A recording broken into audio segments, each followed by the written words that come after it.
executivo.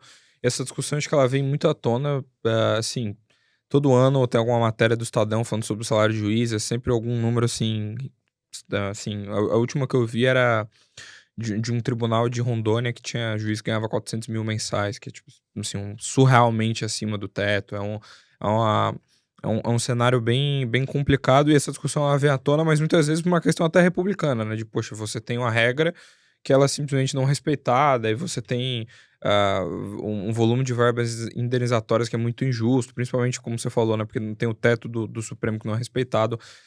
Se isso fosse atacado tanto no sentido de, reduzir essas verbas indenizatórias, né, que é como a gente chama formalmente os penduricalhos, ou, limitar o crescimento desses salários e tudo mais, quanto eu vejo muitas pessoas falando disso, mas pouco do quanto daria. Dá para ter uma noção do quanto que a gente economizaria limitando esses super salários ou impondo qualquer tipo de regra nesse sentido? Eu acho que não é a principal medida do ponto de vista fiscal, mas é uma medida que moralizaria o serviço público, legitimaria outras ações, né? E como que eu vou mexer na regra do salário mínimo se ao mesmo tempo eu tenho essa excrescência desses salários exorbitantes? Eles vão dizer que não é salário, que é verba indenizatória, Uhum. que são remunerações determinadas pela própria justiça e tal. Então, eu preciso fazer isso para poder abrir caminho para as outras ações que sejam mais relevantes do ponto de vista fiscal. A meu ver, a limitação do supersalário daria algo como 3 bilhões de reais, se feita para tudo, para todas as carreiras de todos os poderes. Agora, ela deveria ser parte de uma reforma administrativa, porque eu fui secretário da Fazenda e Planejamento aqui do estado de São Paulo, e o que eu percebi é o seguinte: você tem servidores e servidores. Tem servidores que assumem responsabilidades tão importantes e às vezes até mais arriscadas do que as do próprio secretário da Fazenda.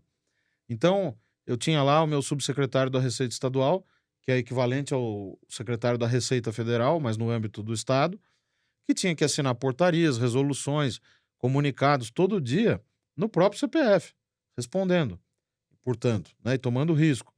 E assumindo esse cargo de confiança para além das atribuições normais. Agora, esse servidor ganha a mesma coisa que um outro que não assume nenhuma responsabilidade adicional e está lá em algum lugar num cargo mais tranquilo, em funções menos difíceis de serem executadas. Então, por que eu estou dando esse exemplo? Porque tem que ver o outro lado também. Você não pode jogar o bebê junto com a água suja do banho. Você tem que fazer uma reforma administrativa que permita, um, pagar bem aqueles que merecem serem bem pagos. Dois, garantir a atratividade de cabeças pensantes, de gente bem formada, para o serviço público, porque isso é fundamental para o Estado.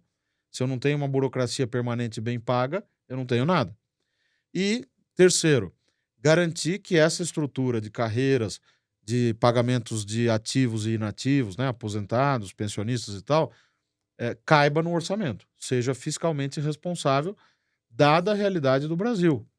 É esse pensamento mais global que precisa ser adotado, a meu ver, nesse tema dos supersalários. Porque quando a gente vai discutir supersalário, só discute essa ponta do problema. Tem que discutir, na verdade, uma reforma administrativa mais geral que considere, a meu ver, todos esses pontos.